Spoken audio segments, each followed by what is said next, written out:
Coach, y'all hit a lot of big plays today. Did you like that? And then maybe Friday scrimmage too. What did you think about that coming out of that? No, I did.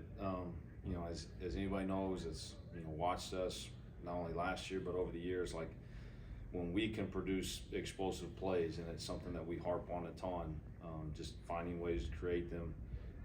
When we can create those explosive plays, that's when we can be really, really special on offense. And so, hit a lot more today than we were able to on Friday. Hit some, but I think it was just. I think the guys did a great job of learning from Friday because we made some things really hard on ourselves on Friday in the scrimmage. Like it honestly felt like just a reminder of like the first 6-7 games last year. Like we just made everything so hard, and I thought they did a great job of just responding and learning from the scrimmage, and took it to the practice field today. And I think that's what produced some of those things. When you building off those explosive plays, seems like a lot of times the receivers did a very good job of getting back on top of the defensive back, stemming their routes. How well do you think the receiver group's coming along from just kind of a mental standpoint of playing the game? No, they're doing a great job, and that's where it's such a good room because you've got such a good mix of older and younger players. And when you've got like young guys, and I still consider Yannick being one of our younger guys. He's able to learn from, Tyler Johnson, even though he just got here. He's an older guy that's played football. He's learning from Anthony. Guys like him, Jiren, Malik Leverett, who's having an unbelievable spring. Those young guys are able to watch those older guys and learn. And, talked about before, just the ability for those guys to kind of accelerate, their development, their learning. They're doing a great job, and it's a group that continues to get better each and every week. Coach, news out. Obviously, Jake decided to leave the team. It appears. So what's your take on that, and obviously any conversations with them? Yeah, I mean it's that's what I think people forget sometimes is that there's real life things out there, and I won't go too much into it. But like for Jake, he's got other things outside the game of football. He's got a daughter, and he's got people that he cares about that he needs to take care of, and so it's not just all a football decision. So he's got to make some decisions and look at some things that are best for him and for his family. And I told him today, I said, man, I love you, and I will do whatever I can to help you from now until forever. And he knows that. And so sad to see him go. He's been such a joy and such a great teammate to the people around him and to people of East Carolina. We'll support him and pull for him, whatever happens for him. But we got a lot of other guys in the room that will continue to coach and develop and get ready to play.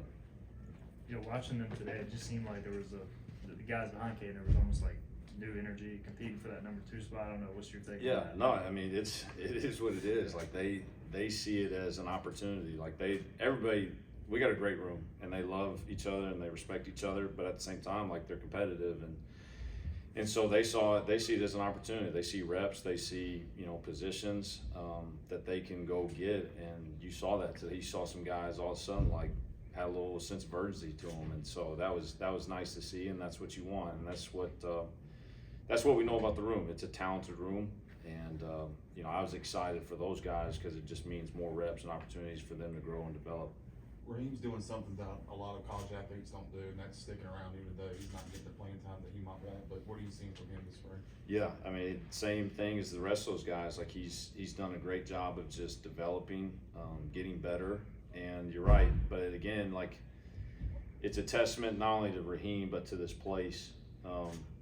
Raheem loves going to school at East Carolina. He loves his teammates. He's a great teammate, and that's the thing I love most about him. But he takes coaching so well. I love when that dude walks in the room every day, and so do every guy in our quarterback room. So I'm excited for Raheem because just like those other guys, it's a new opportunity for him, chance for reps with a different unit, and so we'll see how it goes moving forward. Y'all have a ton of receivers, as you mentioned with some of the names. How do you, get all those guys reps or evaluate them fairly, that sort of thing? Yeah, it's a good problem to have because I've been on the other side of that where it's like you got a couple of them and you're trying to protect them like crazy. But for us, it's how can we get these guys as many reps as possible because they need it. That like mentioned a couple older guys before, like Tyler and Peyton that just got here. They're older guys that have played football, but they haven't really played, and especially in our system. And so they need a ton of reps, just like these young guys do. And we just try and map it out every day, like map out every rep and make sure that we're putting enough on tape that we can truly evaluate these guys and figure out who's going to help us in the fall. In order to have explosion plays, obviously the quarterback's got plenty of time. A lot of times you keep your tailback in and pass pro there. How do you feel like these guys are handling the whole blocking side of things? The running back specifically, Yeah. no, they're doing a great job, and it's really the same thing for those receivers. We ask those receivers to block a ton on the edge, and it's the same set of those running backs. Like, if you want the football, you better block, or else you're not going to be on the field, because we ask those guys to do it so much. And so, they understand that, and if they don't pass pro, they won't be in the game, so it's hard to get touches. And they've done a great job, and it doesn't matter who they are. Even though some of those smaller guys like London and TJ, they've done a great job of sticking their nose up in there and fighting, and that's what it is. It's about a 2-second fight, and our guys, they've been willing to do that, and they got to continue to progress and get better and better at it. With Carson obviously getting paid up at center, who else is kind of working there right now, getting reps there? It's a little bit by committee. Today we put Bryce Weaver in there and just kind of force fed him, and see what he can do. He adds some different dynamics in there that some of those other guys don't, just as far as he's got versatility. He can play the guard position. He played out at tackle for us last year in games, so he knows it from inside and out. But he adds a little bit of size, and he's got some pop. He's got the ability to move people.